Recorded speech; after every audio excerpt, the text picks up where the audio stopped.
All right, last segment for this episode, and basically what we're going to do is just a bunch of practice. I think there's no way to really understand this stuff or really get your head around which rule applies, and again, that's the key question. It's not so much being able to plug stuff into the formula as much as it is recognizing which formula applies.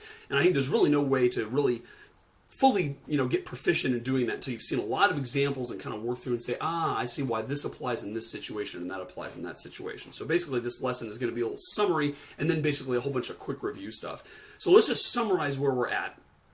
There are essentially 3 different scenarios that come up often, and of course there's exceptions, but there's 3 major ones, and I just want to review those, right? So the first is the scenario where we say there is some number of slots, some number of items, each of which can freely choose from some set, right? And that's the situation where we basically say the answer is n to the k or whatever, right? So if we've got n different things we can choose and there's k different slots to put them in, then basically we have n choices for the first one, n choices for the second one, n choices for the third one, etc. And they're all freely mix and match, okay? That's one situation.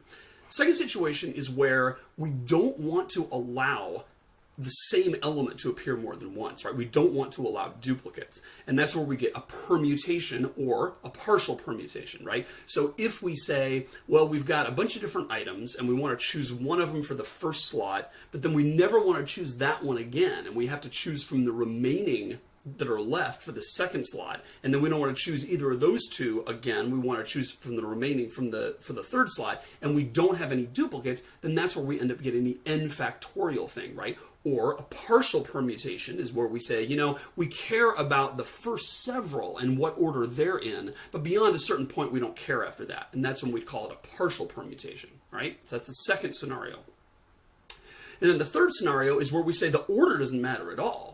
We just want to know which ones we selected, right? So we have some large group and we're going to select some smaller number out of that larger group. And it doesn't matter what order we select them in. Basically, we want to know what are all the different smaller groups that we could get out of that larger group. So those are essentially the 3 different combinations. And our notations for these are as follows. Remember that the first scenario is essentially just n to the k. That's where I have k different things,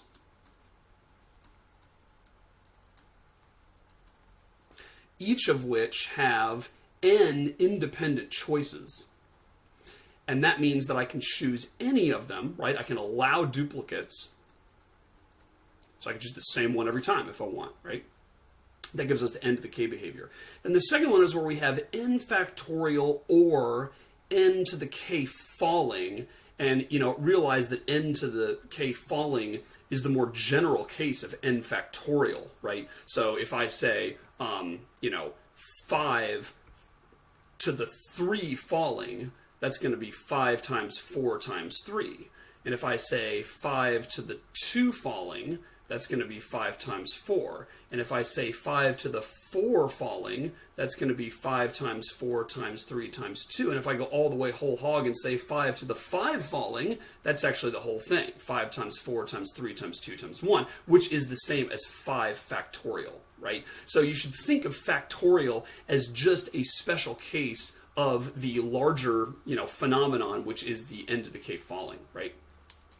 Okay, so that is the case where we have, k different things from a set of n, but no duplicates are allowed. And then the final choice, or the final scenario that we deal with a lot is the one where we have n choose k, right? And that's the one where we have k things, but order doesn't matter, right? So that's when we think about a hand of cards, right? You're going to figure out, what are the chances I get a straight flush in poker? Well, it doesn't matter what order you get dealt the cards in, because you're just going to pick up your hand and then sort them yourself anyway, right? But that is essentially the third scenario. And really, this comes down to 2 questions. If you take those different scenarios and kind of boil it down, it has to do with 2 questions. One question is, are duplicates allowed? The second question is, does order matter? And if you can answer those 2 questions about your problem, that gives you basically what you need to know which formula applies, right? So let me write those down. So one is, are duplicates allowed? Yes or no. And then the second one is, does the order in which I choose things matter?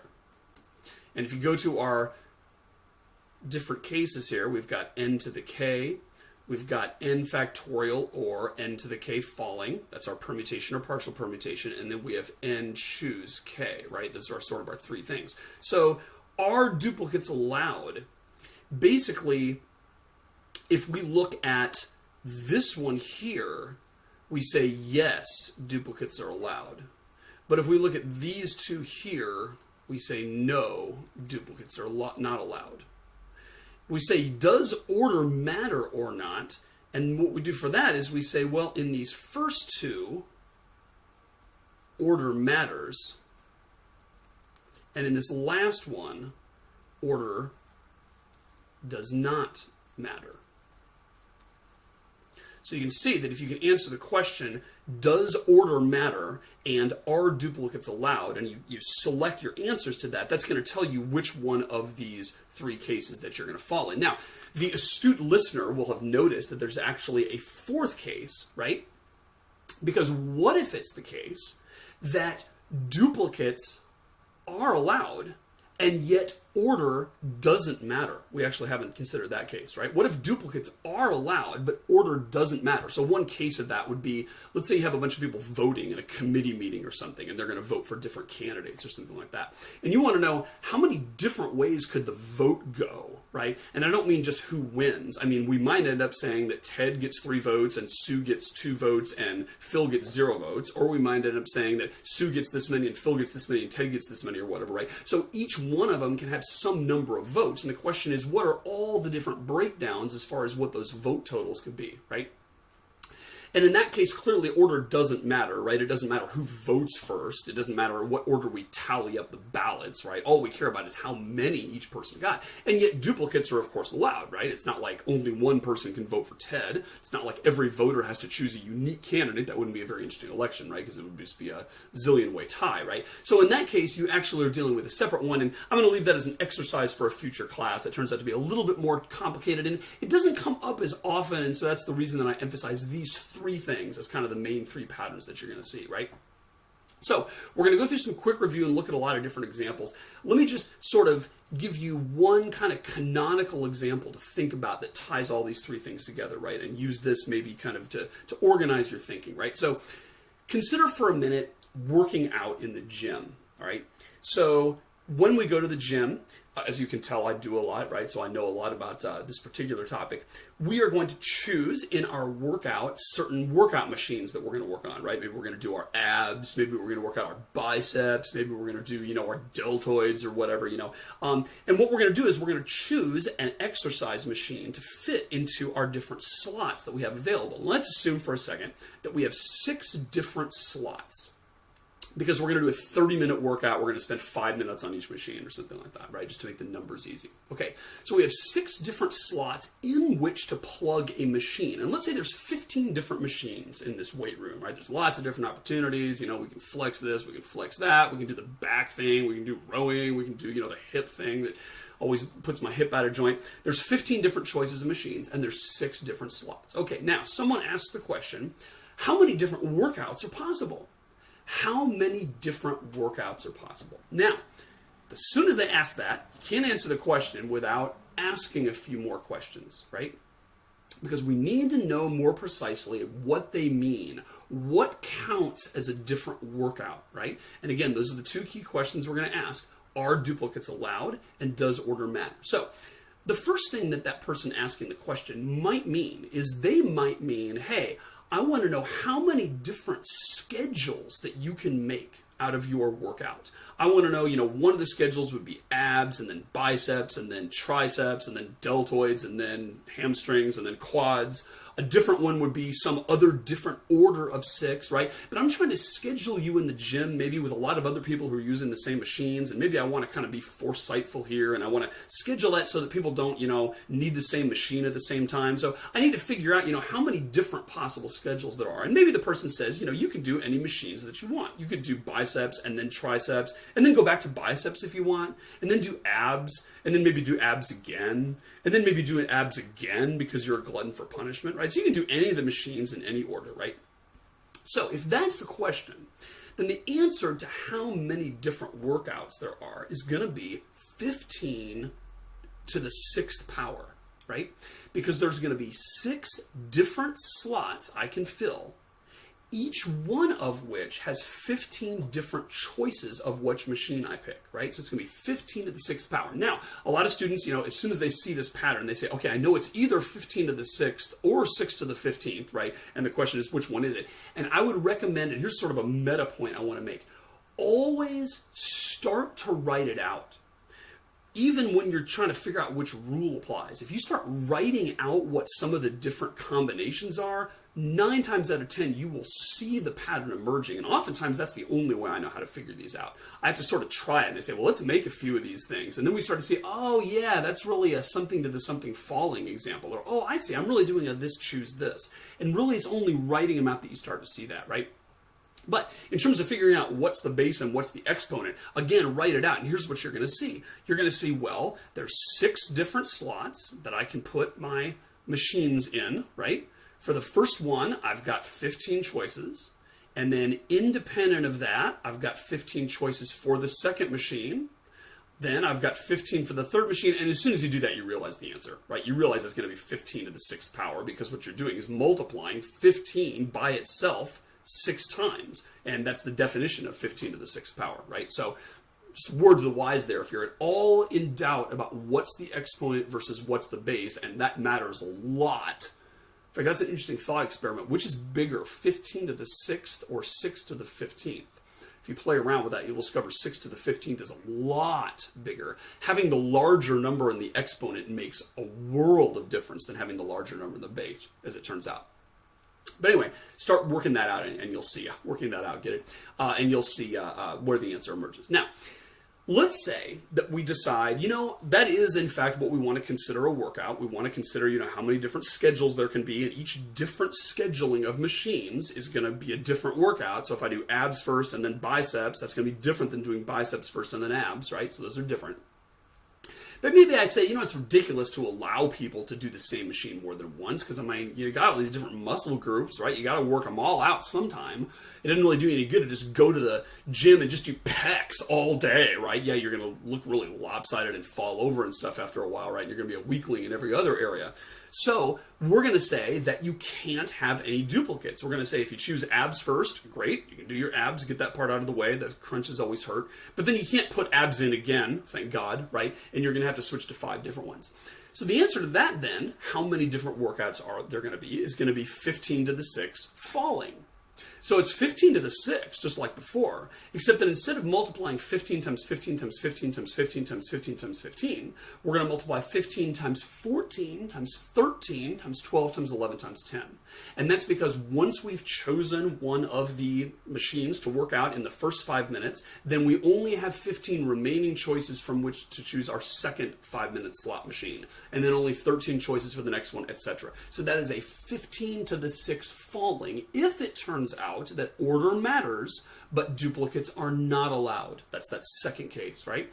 And if we were actually working out for 15 time slots, then it would be the full 15 factorial, right? Because we'd have 15 choices for the first, then 14, then 13, all the way down to the end. And our last 5-minute machine, where we're just dead tired and can barely even stand up when we go to finally do the deltoid workout or whatever, there's only going to be one choice at the end, right? We've been avoiding abs all day. It's got to be abs in that last one because we've done the other 14 at that point, right? So that's the second case. Now, the third thing that somebody might mean when they ask what are all the different possible workouts is they might be saying, what are all the different muscle group combinations that you could work out in one of your workouts? And at that point, we don't really care, did you do abs first, or did you do biceps first, or did you do pecs first? I mean, it didn't really matter, right? We're asking what are the different combinations, and that is the word combinations, of machines that you could do.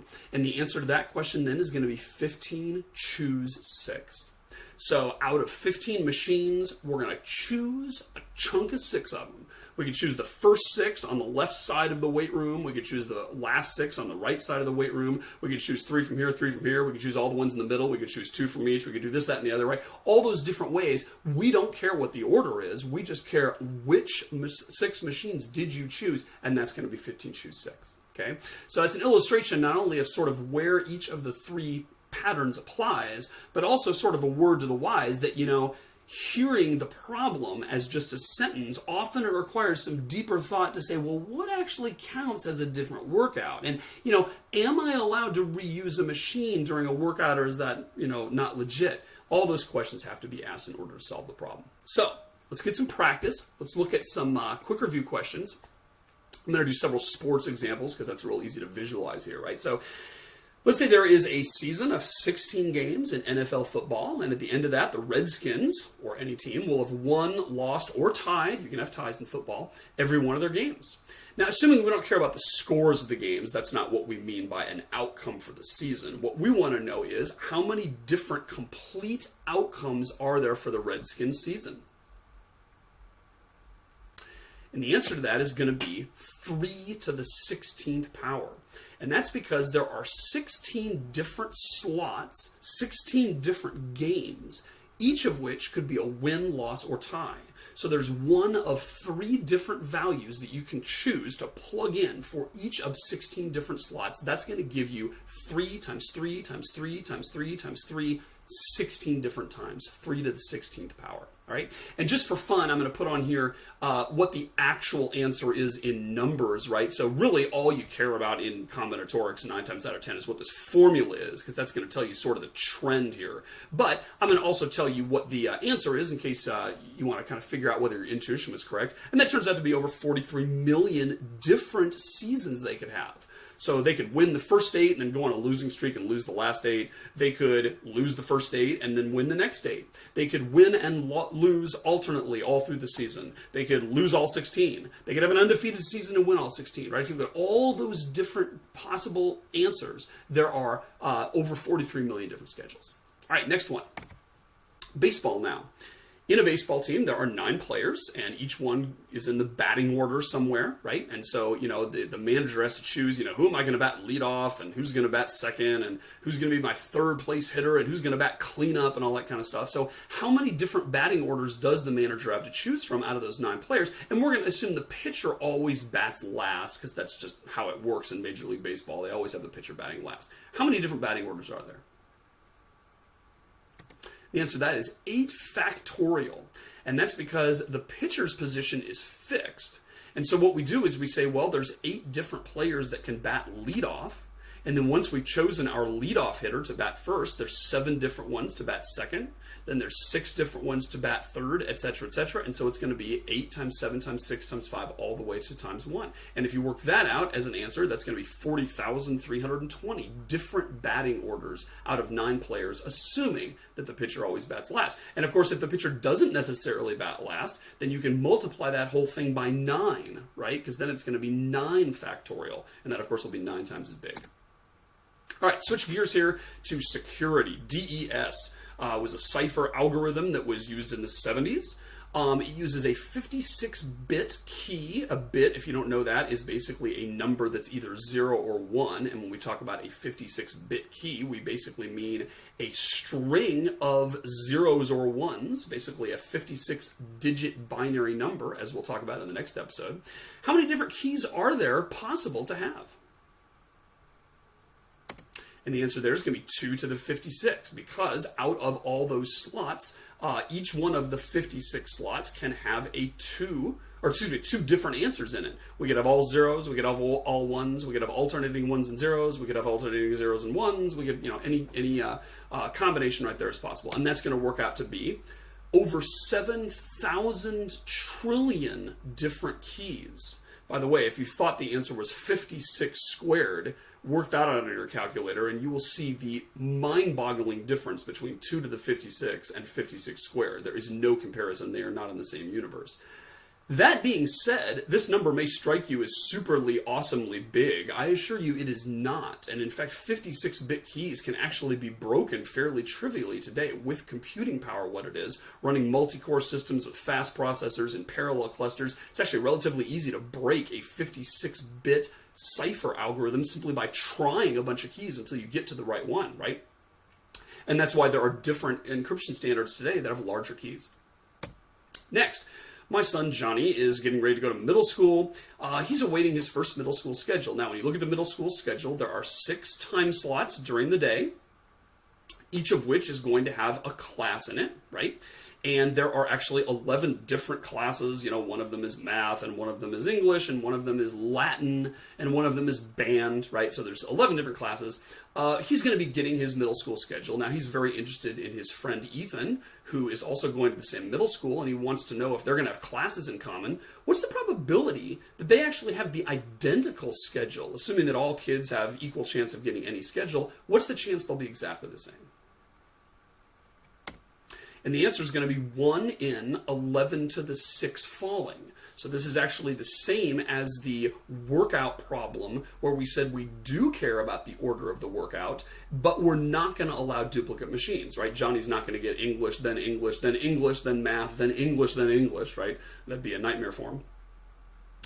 He's not going to have the same class more than once, but he's only going to have 6 of them, and of course the order matters because if, he has English first and then math second, he's not going to be in Ethan's classes if Ethan has math first and English second, right? So throwing a little probability there, right, assuming that each of the schedules is equally likely, then the answer is 1 in that many because those are the number of different schedules. And that's what it turns out to be, 332,000. So obviously not very likely that they're going to have exactly the same schedule as you'd expect. Okay, now, Lizzie likes to do little artistic things, and she's making a charm bracelet for Erin. She does this a lot, right? So if you look at Erin's wrist size, it turns out that she can have 37 different charms that fit on the bracelet. So if you've never seen one of these, it's essentially like a ring around the person's wrist, right? And starting with one place, they're going to put, a little charm that looks like a square, and then next to it there's going to be a charm that's a different color that looks like a square, and then one next to that is going to be the same color but it looks like a little round thing, and the next one's going to be an octagon or whatever, right? They all look the same to me, but I'm assured that there are very many different types. In fact, there's 46 different types, evidently. How many different bracelets could she possibly assemble? And the answer is going to be 46 to the 37th power. And again, that's because there's going to be 46 different places in the chain, each one of which, my bad. There's 37 different places in the chain, each one of which can have 46 different possible charms in it. And you'll notice that I wrote in the problem, I said there's an unimaginable quantity of each type, which means she's free to choose all red squares. She's free to choose all pewter little things that look like giraffes or whatever, right? I mean, she can reuse as many as she wants. And that's why what we have here is a to the instead of a to the falling, right? Because we do allow duplicates. You can have as many duplicates as you want, right? So 46 to the 37th power is what we'll get there. And that turns out to be this number, which is really, really big, right? So there's a whole lot of flexibility in how she chooses what kind of, artistic bracelet to give her friend, far more than there are the number of possible schedules or even the number of DES encryption keys. All right, movies. This summer there's going to be some new movies from Hollywood released. Let's say there's 37 different movies that there's going to be. And we are going to have, our local movie theater. We have several of those, but one of them is the Fredericksburg 15. Has 15 different theaters in which you can show movies. Now, the managers of that theater have to decide, which summer lineups do we want? We're going to take 15 of these 37 movies, and we want to be careful to get the right one. We want to get the one with Angelina Jolie in it, and we want to make sure we get the one with Arnold Schwarzenegger in it. We want to make sure we don't get the one with Adam Sandler in it or whatever, right? So the question is, how many different summer lineups do they have to choose from? And the answer is going to be 37 choose 15, I claim. Now, this is one where you had to ask yourself the question, is it a different summer lineup if we choose the films in a different order? And I would claim no, because basically Fredericksburg 15 has 15 theaters, and they're just going to pick 15 of the 37, right? It wouldn't be considered a different summer lineup that they went with if they put, Star Wars Episode 7 in this theater versus that one, right? Who cares which one they pick, right? What matters is, which 15 did they choose? And therefore the answer, I would say, is going to be 37, choose 15, because order does not matter, and we are not allowing them to be duplicates. That's 9 billion, by the way. In Java, you can have variable names, right, to create integers or to create functions or whatever. Turns out the rules on that is they can be up to 32 characters long, and they are composed of letters, upper and lowercase, digits, and underscores. You can't start with a digit, however. So what I want to know is, how many possible different variable names are there in the language? How many would there be before we ran out and couldn't create any more variables? And the answer is going to be 53 times 63 to the 31. How did I get that? Well, the first letter of the variable name cannot be a digit. So how many choices do I have for the first character of the variable name? The answer is 53, right? Because it could be any uppercase letter or any lowercase letter. That's going to be 52 upper and lowercase letters. Plus, we're going to throw the underscore in there because we can start a variable name with an underscore, although it's kind of bad form, I think. And therefore, there's 53 different choices there. Then once we've chosen the first letter, then we have 31 additional places in this variable name. And there's 63 choices for each one. It can be an uppercase letter, lowercase letter, digit, or underscore, which means there's 10 times as many choices for each successive place, and therefore 63 to the 31 is going to be the number of different second through 32nd characters in a variable name. Multiply that by 53, because each of those could have a different first character, and then now we move on. By the way, you may notice that I've omitted spaces here, right? And I've sort of assumed that all of the variable names are in fact the full 32 characters long. Of course, that's not really true in real life. But again, this number is actually very close to the real one, because it turns out that the 32 character long ones are actually by far the lion's share of different variable names. We'd have to include all of the 31 character long variable names and all of the 30 long character variable names and the 29 long character variable names, etc. if we wanted to consider all of them, right? And that turns out to be this, which is obviously a large number. Thank goodness we can program to our heart's content. All right. There's a sandwich shop here. Customers come in and they pick a sandwich. They get to choose from 5 different kinds of bread, 6 different kinds of meat, 4 different kinds of cheese, and they can choose condiments. Now, they can choose up to 3 different condiments, because this sandwich shop, kind of is trying to control costs here, and they're tired of people coming in and ordering everything under the sun and paying the standard price for a sandwich. So they say, we got lettuce, tomato, cucumber, and various other things, but you can only pick up to 3 of those. So, assuming that all subs have meat and bread, but not all have cheese, how many different subs can a customer order? And the answer is this complicated expression. Now let's walk through this, right? So we're going to use the fundamental theorem of counting, which is just like the Halloween problem from way back in the first segment of this episode, to say that there's 5 different kinds of bread, 6 different kinds of meat. So we're going to multiply 5 by 6, because this is freely mix and match, right? You can have any of the bread types with any of the meat types. Then we're going to multiply by 5, not 4, and that's because we know we're going to have bread and we're going to have meat, but we don't know whether we're going to have cheese. So therefore, really, this is effectively 5 choices, right? You could choose American, you could choose cheddar, you could choose provolone, you could choose jalapeno jack, or you could choose no cheese. And so basically there's 5 different cheese choices, one of which is the no cheese at all choice. Okay, so multiply that by that by that. That gets rid of all of the choices with the bread, meat, and cheese. Now the condiments. Remember, the condiments, we're saying you can have up to 3.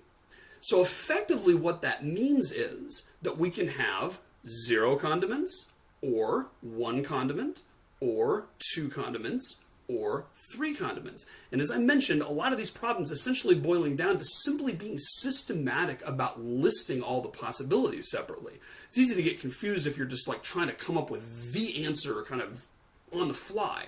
But if you look at this and say, well, each of these things can go with one of the following things. There's one choice if I have no condiments, right? I just say no condiments, and therefore the person gives you a very fat-free sandwich, or at least low-fat. If I choose one condiment, then there's 8 different condiments to choose from. Therefore, there's 8 different sandwich types for a given bread, a given meat, and a given cheese if I choose one condiment.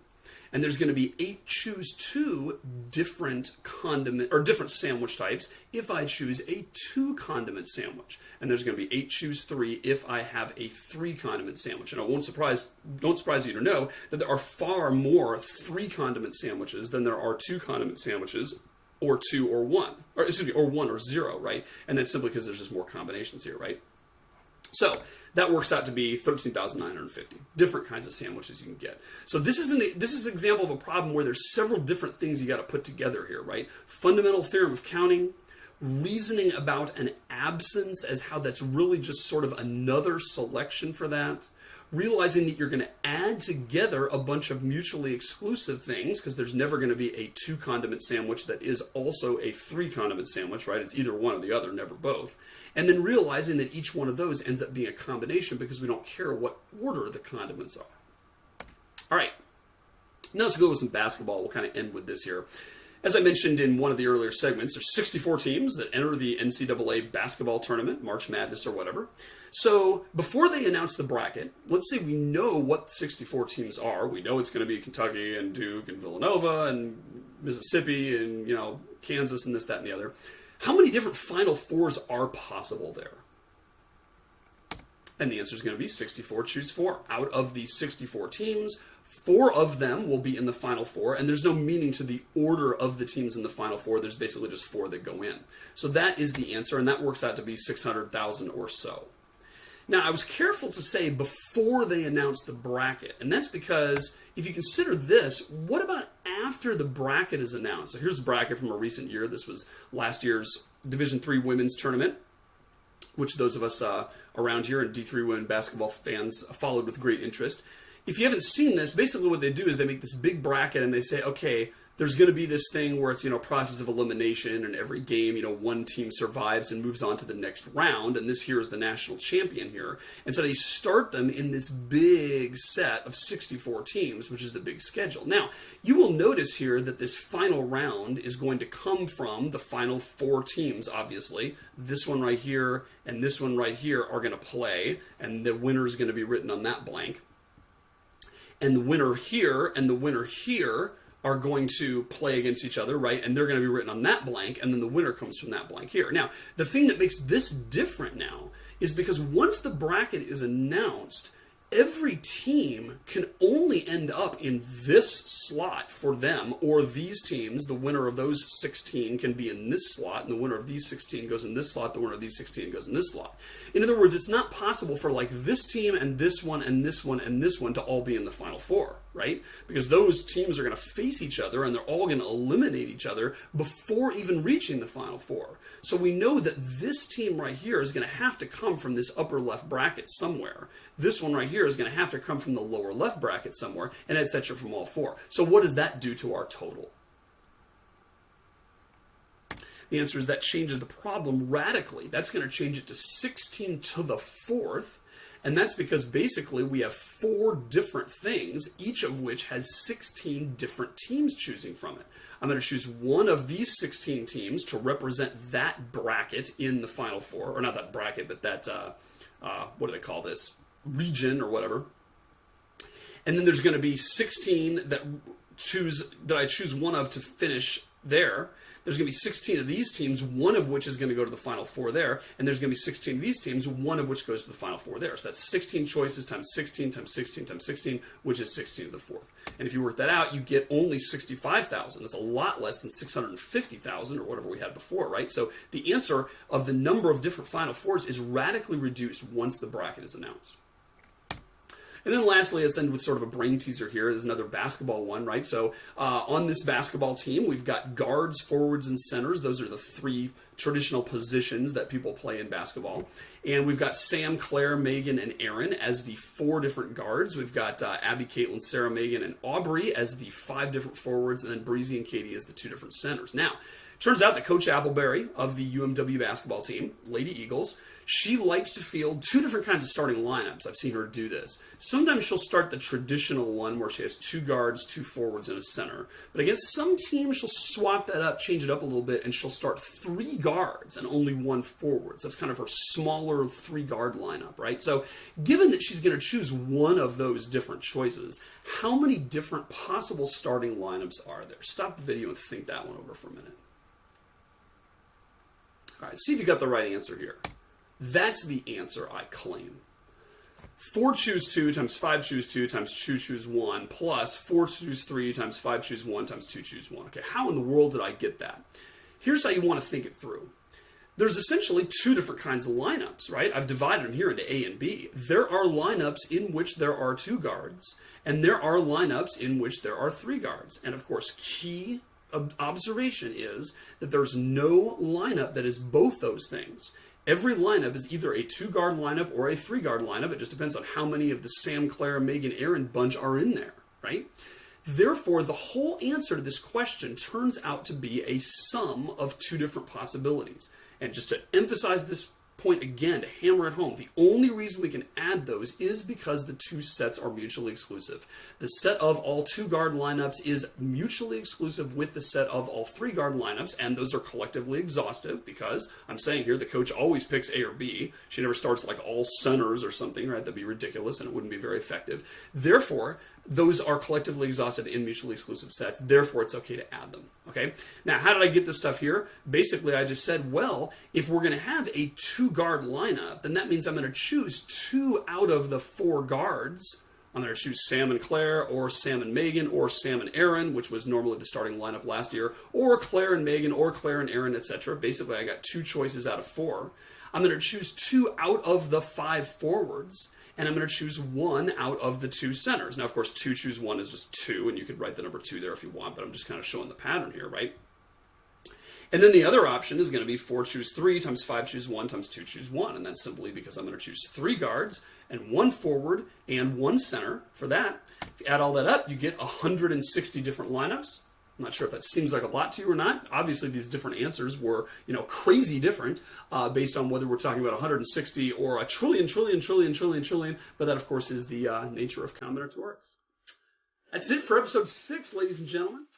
Catch you next time. Take care. Till next time on